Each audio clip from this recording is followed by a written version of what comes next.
만나서 너무 반갑습니다.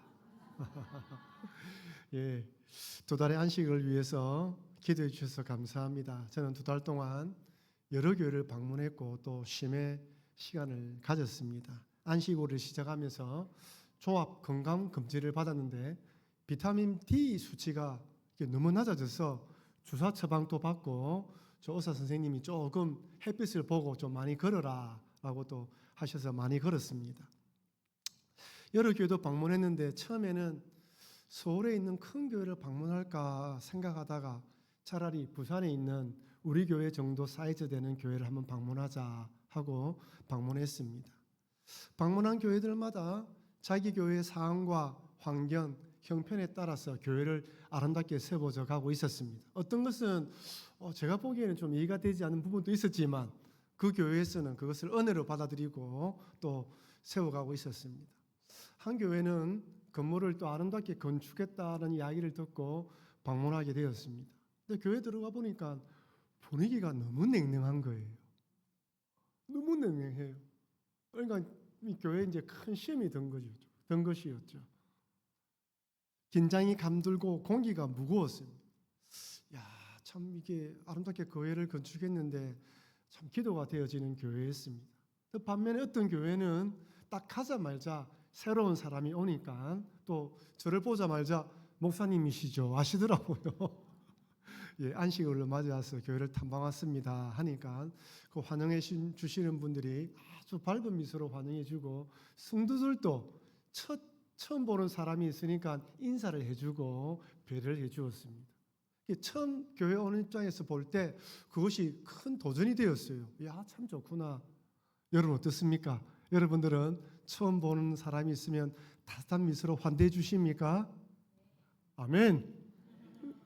자, 여러 교회를 방문하면서 한 가지 느낀 점이 뭐냐면 교회에서 가장 중요한 것은 뭐다? 은혜입니다. 교회에 은혜가 있어야 돼요. 은혜가 충만하면 성도들의 얼굴에 웃음이 가득합니다. 절로 친절합니다. 자연스럽게 순조롭게 일들이 처리됩니다. 억지로 하지 않아도 일이 술술 잘 풀려요. 제일 중요한 게 은혜입니다. 여러분 교회에 필요한 것이 은혜이고 우리 가정에 필요한 것이 은혜이고 내게 필요한 것이 은혜입니다. 은혜가 없으면 무슨 일을 해도 다툼이에요. 아무리 아름답게 교회를 지어놔도 힘이 듭니다. 바라기는 우리 교회 모든 성도들도 하나님의 큰 은혜로 충만하셔서 우리 교회가 은혜로운 교회로 세워지기를 축원합니다. 이렇게 여러 교회를 방문하고 또 뜻하지 않는 사람들을 만나면서 우리 부산북교회가 얼마나 복된 교회인지를 깨닫게 되었어요. 우리 교회 새 가족이 등록하셔서 제가 안식을 맞았던 5월 달에 그 새 가족 신방을 하게 되었습니다. 신방을 하고 난 뒤에 구덕에 있는 식당에 식사를 했는데 그 식당 주인이 교회를 다닌다고 해서 같이 그 식당을 위해서 기도했습니다. 식사를 다 마치고 난 뒤에 나오면서 그 주인에게 이 식당을 위해서 기도했습니다 라고 이야기하니까 그 이야기가 이야기를 하면서 어느 교회를 출석합니까? 이렇게 이야기 나왔는데 옛날에 첫 다닌 교회가 부산 북교였다는 거예요. 서완수 목사님 계실 때. 너무 부산 북교에 좋은 인상을 가지고 있었고 지금은 멀리 구덕에 있으니까 또 식당을 하고 있으니까 가까운 교회를 출석한다고 하면서 목사님 너무 반가웠습니다 라고 인사하더라고요. 또 오늘 한 교회를 방문했는데 그 교회를 방문하고 한 장로님이 저를 교회를 쭉 소개시켜 주었습니다. 제가 부산 북교에서 왔다고 하니까 반가워하면서 자기 아내 근사님을 소개시켜 주는 거예요. 그 근사님이 처녀 때 우리 교회 출신이었습니다. 그 교회에서 그렇게 열심히 교회를 섬기고 있던 거예요. 야, 제가 그 모습을 보면서 부산북교회 출신 분들 중에 여전히 몸된 교회를 잘 섬기고 맡은 자리에서 사명을 잘 감당하고 있구나라는 모습에 참 감사했습니다. 그러면서 우리 교회 성도들뿐 아니라 우리 교회를 거쳐간 모든 분들이 어떤 자리에 있든지 선한 영향을 끼치는 믿음의 사람이 되게 해달라고 기도했습니다. 여러분, 지난 62년 전에 하나님께서 우리 부산북교회를 이곳에 세워주시고 여러 어려운 일들 가운데에서도 여기까지 오게 한 것은 하나님의 은혜입니다. 올해도 이렇게 하나님 은혜로 맥주 감사절을 지내게 되었습니다. 아무리 힘들고 어려워도 주님 안에서 지난 삶을 돌아보면 감사할 일밖에 없습니다. 물론 감당할 수 없는 불행의 사건, 충격적인 일, 다시는 경험하고 싶지 않는 상처로 감사를 잊어버릴 수 있습니다. 여러분 잘 기억하십시오. 우리의 뇌는, 우리의 머리는 은혜와 감사는 빨리 잊어버리고 불행과 고통스러운 사건 오래 간직합니다. 그러니까 좋은 일이 10가지가 있었는데도 불구하고 한 가지 안 좋은 일, 불행의 사건, 역경이 찾아오면 그것이 우리의 머리를 지배합니다. 그래서 우리는 의도적으로 좋았던 기억을 쭉 하며 회상해야 됩니다. 여러분 감사일기를 매일 쓰라는 이유가 여기에 있습니다. 하루를 마감해서 감사일기로 마감하면요, 그 하루 모든 일이 어떤 일이 있다더라도 감사로 마감하게 됩니다. 그럼 우리의 뇌가 감사로 활성화되는 것입니다. 내 입에서 감사의 고백이 시작될 때 그 아무리 불행의 사건을 만난다 할지라도 극복할 수 있습니다. 감사는 신앙을 회복시키고 선을 이루실 하나님을 바라보게 만듭니다. 감사는 성도에게 주어진 최상의 무기입니다. 그래서 오늘 우리는 맥주 감사를 지키면서 감사의 고백을 하는 것입니다. 지난 6개월 동안 인도하신 하나님에 대한 감사하는 날이 바로 오늘입니다. 지금까지 인도하신 하나님께 감사하며 남은 6개월의 삶도 하나님 은혜로 감사로 살아야겠다고 결단하는 것입니다. 여러분 감사의 고백과 감사의 사고로 무장하면요, 어떤 일이 일어나도 감사로 재해석할 수 있습니다. 그래서 오늘 맥주 감사절을 맞이하여 다시 한 번 더 하나님 은혜에 감사하며 남은 한 해, 아니 남은 인생을 감사로 살아가시겠다고 결단하시는 여러분과 제가 되길 주의 이름으로 축원합니다. 오늘 본문은 출애굽한 이스라엘 백성들에게 하나님께 주신 말씀입니다. 출애굽한 이스라엘 백성들입니다. 10가지 재앙과 홍해의 기적을 거치고 난 뒤에 이스라엘 백성들이 출애굽해서 3개월 만에 시내산에 도착했습니다. 시내산에 도착해서 하나님과 언약을 맺고 하나님이 모세를 불러서 모세가 시내산으로 올라갔습니다. 이스라엘 백성들이 어디에 있다고요? 시내산에 있습니다. 출애굽을 한 지가 몇 개월 지났다고요? 3개월이 지났어요. 하나님이 모세를 불러서 하나님 백성들이 어떻게 살아갈 것인지 율법을 주시면서 절기에 관한 말씀을 주십니다. 오늘 본문이 바로 그 내용이에요. 여러분 오늘 말씀을 기억할 때 지금 이스라엘 백성들이 가나안 땅에 들어갔다 안 들어갔다? 안 들어갔다. 이걸 염두에 둬야 됩니다. 자, 오늘 본문 말씀 출애굽기 23장 14절 말씀을 짧은 구절인데요. 같이 읽겠습니다. 너는 매년 3번 내게 절기를 지킬지니라. 몇 번요? 3번입니다. 따라합시다. 6월절, 77절, 초막절 3번의 절기를 지키라는 거예요. 제가 이 시간에 짧은 시간에 이 절기에 대해서 구체적으로 상세하게 설명할 수 없지만요, 간단하게 말씀드리면 6월절은 이스라엘 백성들이 출애굽한 것을 기억하며 감사하는 절기예요. 쉽게 말하면 구원받은 것에 감사하는 절기입니다. 그러니까 우리가 절기를 지킬 때마다 감사할 때마다 잊지 말아야 되는 게 예수 믿어 구원받게 하심을 감사합니다. 할렐루야. 많고 많은 사람 가운데 나를 예수 믿게 해주셔서 감사합니다. 이 고백을 잊어버리면 안 되는 거예요. 여러분 아무리 어렵고 힘든 일이 있어도 나는 구원받은 하나님 백성입니다. 내가 어떤 상황에 있다더라도 나는 죽으면 천국에 들어갑니다. 나는 지금 천국 백성의 삶을 살아가고 있습니다. 그 구원의 감격을 잊지 말라는 것이죠. 애굽에서 노예 생활하던 이스라엘 백성들을 구원해 주었습니다. 너 6월절 그날을 기억해라는 것입니다. 근데 오늘 본문에 보면 6월절을 지나면서 일주일 동안 누룩 없는 무교병을 먹으라는 거예요. 누룩 없는 빵을 먹으라는 것입니다. 여러분 빵도 맛있는 것이 있죠. 찾아다닙니다. 맛있는 빵집에 가면 맛이 달라요. 그 빵집만 빵을 만드는 사람의 기술과 모든 재료를 써야 다 다릅니다. 누룩이 없다는 것은 발효가 되지 않았다는 거예요. 딱딱하다는 것입니다. 맛이 없습니다. 누룩 있는 빵이 맛있어요. 그런데 왜 누룩 없는 무교병을 먹으라 했을까요? 2가지 이유가 있습니다. 첫째는 그날 긴박했던 구원의 날을 기억하라는 것이에요.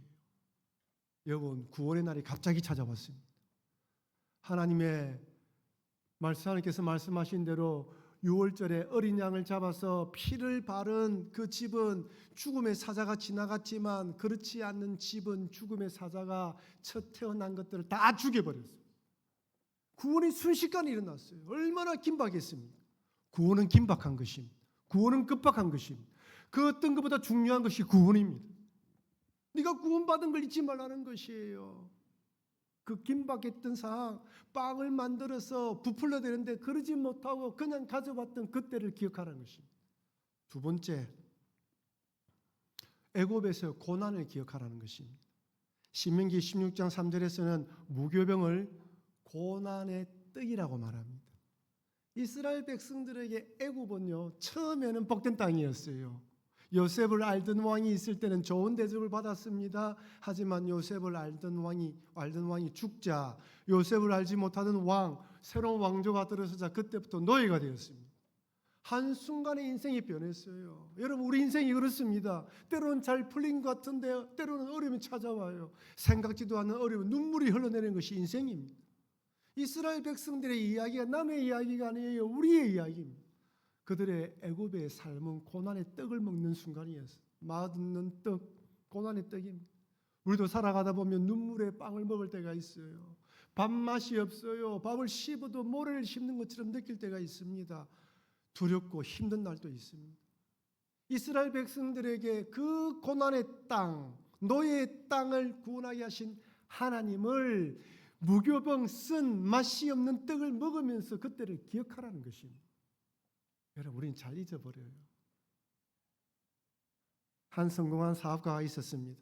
벌 만큼 벌었고 가진 만큼 가졌고 남들에게도 인정받는 사람입니다. 남들이 서로 만나려고 하는 사람이에요. 근데 이분이 1년에 몇 차례는 초라하고 자그마한 식당에 가는 거예요. 그래서 아는 사람이, 아니 당신은 이제 벌만큼 벌었는데 왜 자꾸 그 식당에 가느냐 물었습니다. 자, 그분이 하는 말이, 내가 이렇게 지금 성공하고 출세했지만 가난한 시절, 배고픈 시절을 잊지 않겠다는 결단으로 그 식당에 간다는 거예요. 내 과거가 예년에는 이런 어려움이 있었다는 걸 잊지 않겠다는 것입니다. 그래서 6월절에는 일주일 동안 무교병의 떡을 먹으면서 나를 구원하신 하나님, 나의 과거의 삶이 어땠는지 기억하며 하나님께 감사하라는 것입니다. 여러분이 예수 믿기 전에 삶이 어땠습니까? 여러분, 예수님을 구주로 영접하고 오늘의 삶이 어떻습니까? 우리가 예수 믿기 전에 잘 살기도 하고 잘 되는 것 같았지만 영적으로 구원이 없었습니다. 만족이 없었습니다. 우리 예수 믿음으로 영적 만족을 누리고 이 땅에 성령과 함께 죽어서 천국으로 들어갑니다. 구원의 기쁨을 잊지 말라는 것입니다. 두 번째로 맥추절과 수장절을 지키랍니다. 이 두 절기는요, 수학에 대한 감사입니다. 첫 번째 뭐라고요? 6월절은 뭐라고요? 구원에 대한 감사. 맥추절과 수장절은 수학에 대한 감사입니다. 우리 출애굽기 23장 16절 말씀을 우리 다 같이 한 목소리 읽어보겠습니다. 백추절을 지키라. 이는 내가 수고하여 밭에 뿌린 것에 첫 열매를 거둠이니라. 수장절을 지키라. 이는 내가 수고하여 이룬 것을 연말에 밭에서부터 거두어 저장함이니라. 여러분, 맥추절은 첫 열매를 거두는 것입니다. 6월절 지나고 50일 후에 미래 첫 수확한 것을 드리는 것이고, 수장절은 연말에 나 이 곡식을 베어서 저장할 때 하나님께 감사하는 것입니다. 여러분, 죄송하지만 여러분이 수확한 거, 여러분 통장에 들어가 있는 돈, 여러분 돈이 아닙니다. 하나님 주신 것입니다. 물론 여러분이 노력하고 수고하셨습니다. 애를 썼습니다. 다 아십니다. 하지만 배후에 하나님이 함께 하셔서 여기까지 왔다는 걸 잊지 말라는 것입니다.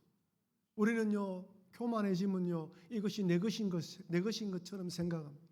그것을 보고 가슴을 뿌듯하게 생각합니다. 아니, 그것을 보고 감사를 드려야 되는 것이죠. 맥추절은 77절이라고 부르기도 합니다. 똑같은 말입니다. 6월절 이후 7749 지난 50일째에 수확의 기쁨을 드리게 되면 77절이에요. 초막절은 또 수장절은 초막절이라 부르기도 합니다. 수확한 곡식을 창고에 들여 저장했던 것이죠. 이때 하나님 은혜에 감사하라는 것입니다. 그렇습니다. 하나님께서 이스라엘 백성들에게 3대 절기를 지키라는 이유는 하나님에 대한 감사를 잊지 않도록 하기 위함입니다. 구원해 주신 은혜에 감사하고 수확해 주신 은혜에 감사하는 것입니다. 여러분, 제가 말씀드렸죠. 지금 이스라엘 백성들이 어디에 있다고요? 시내산에 있습니다. 가나안 땅에 들어가지 않았어요. 여러분, 가나안 땅에 들어가지 않은 이스라엘 백성들에게 절기를 지키라 한 이야기는 무엇일까요? 너 그 땅에 들어가서 나의 말대로 살면 수확하는 거, 거두는 거 책임진다 안 진다? 책임진다는 것입니다. 여러분, 이스라엘 백성들이 들어갈 가나안 땅은 바알과 아사라를 섬기는 우상의 땅입니다. 이스라엘 백성들이 들어가는 가나안 땅은 하나님을 섬기지 않습니다. 우리가 살아가는 이 세상은 하나님을 섬기지 않는 세상입니다. 세상의 방식과 세상의 뜻대로 살아가는 방식입니다. 가나안 땅으로 들어가는 이스라엘 백성들이나 이 땅을 살아가는 우리들이나 똑같습니다. 여러분, 가나안 땅에 들어갔는데 이스라엘 백성들이 들어가 보니까 가나안 사람들은 다 가난하고 못 살고 어려운 형편입니까? 아니에요. 들어가 보니까 바알도 섬기고 아사라도 섬기고 나쁜 짓도 하는데 자기보다 잘 살고 출세한 사람도 있습니다. 우리도 우리 주변에 보면요, 저 사람 교회를 다니지 않는데 심지어 악한 일도 하는데 우리보다 잘 되는 사람이 있어요. 우리 마음속에 그런 갈등이 생깁니다. 하나님 믿는다고 무슨 좋은 일이 있을까? 가나안 땅에 들어간 이스라엘 백성들이 겪어야 되는 영적 갈등이나 이 땅에 살아가면서 겪는 우리의 영적 갈등이나 똑같습니다. 그런데 그런 가운데에서도 절기를 지킨다는 것은 1년에 3차례 절기를 지킨다는 것은 뭘 이야기하는 것입니까? 나는 하나님 믿는 백성입니다. 그럴지라도 하나님이 나를 구원해 주시고 하나님께서 내 삶을 인도하여 주심을 믿습니다라고 고백하고 나오라는 것입니다. 절기는 우리의 신앙의 고백입니다. 나는 그리스도인으로 하나님의 백성이며 하나님의 살아난 존재인 것을 온 세상에 선포하는 것입니다. 이것은 오늘 동일합니다. 우리는 맥주 감사절을 지키면서 이 날을 기억하면서 하나님이 우리에게 은혜를 베풀어 주셨다. 나의 살아가는 것이 하나님의 은혜이다. 선포하며 세상에 공포하는 것입니다.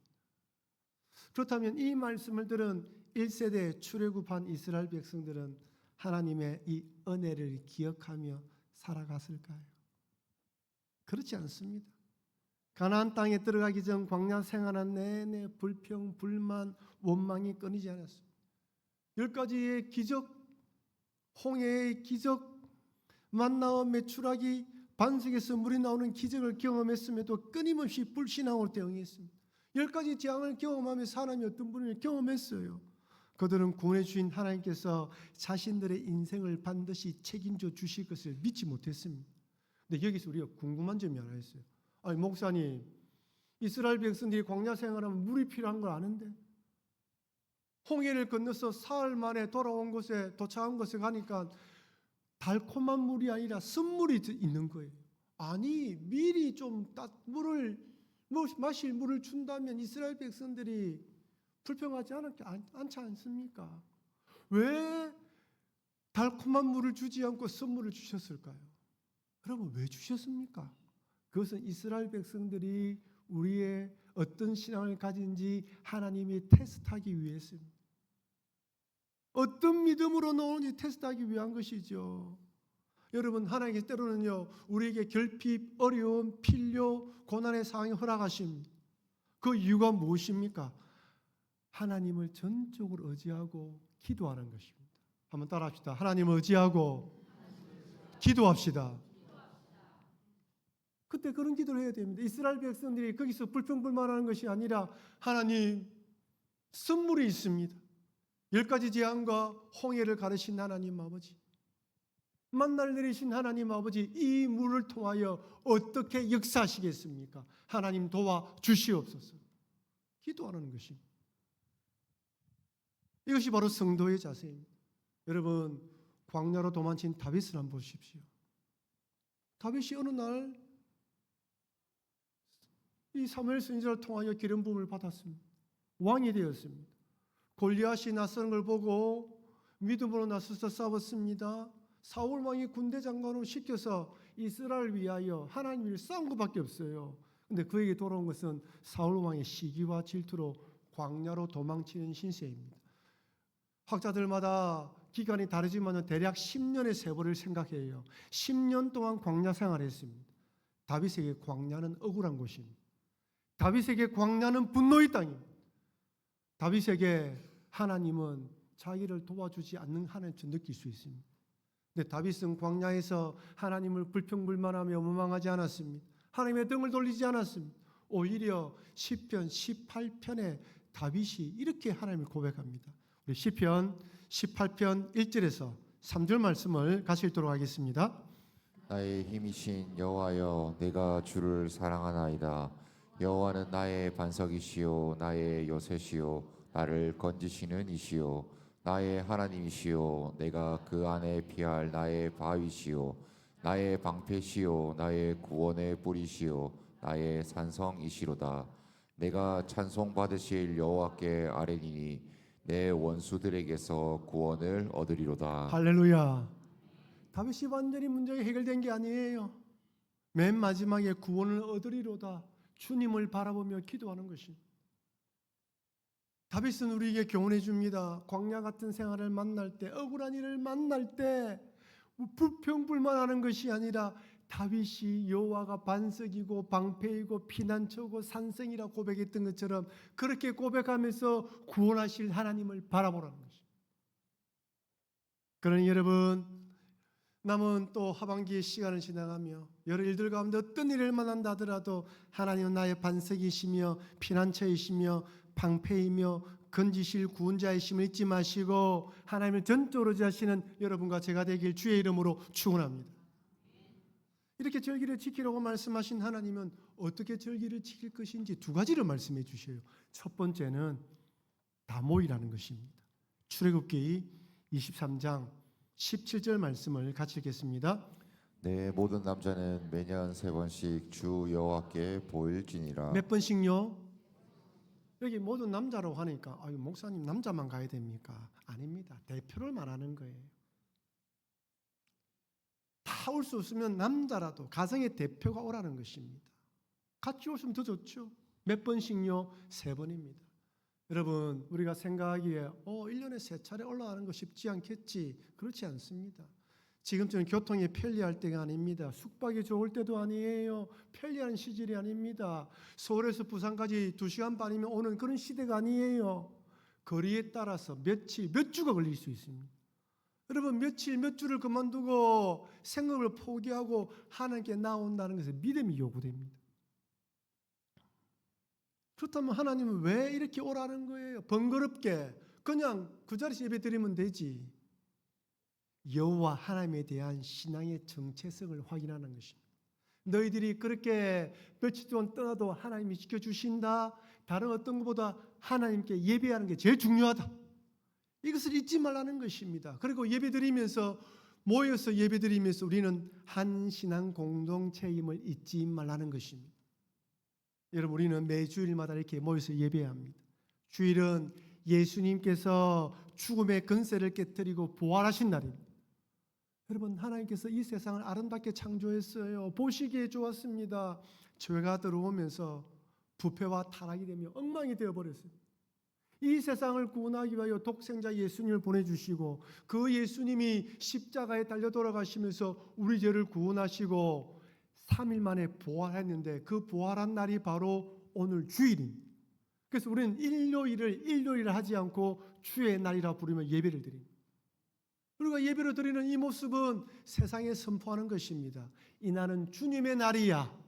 이 날은 우리가 예배 드리는 날이야. 우리는 그리스도인으로 하나님을 섬기며 살아갑니다라고 선포하는 것입니다. 그러니까 절기를 지키면서도 그렇게 하라는 거예요. 나는 하나님 백성입니다. 하나님의 은혜로 살아갑니다. 이 정체성을 가지라는 것입니다. 둘째는요, 빈손으로 오지 말라고 하십니다. 오늘 본문에서는 이렇게 말씀합니다. 출애굽기 23장 19절 말씀을 같이 읽겠습니다. 내 토지에서 처음 거둔 열매의 가장 좋은 것을 가져다가 너희 하나님 여호와의 전에 드릴지니라. 뭐라고요? 처음 거둔 열매의 가장 좋은 것입니다. 그럼 절기 때는요, 다른 일반 헌금과 다른 헌금이 여기 이유가 있습니다. 6개월의 삶 동안 지켜주신 하나님에 대한 감사의 열매, 가장 좋은 것을 가져다 드리는 것입니다. 왜? 이것은 내 것이 아닙니다. 하나님의 은혜입니다. 이 고백을 드리는 것입니다. 오늘 헌금하실 때 맥주 감사 헌금 하실 텐데 어떤 분들은 거기다가 여러분의 감사 구체적으로 적은 분도 계실 것입니다.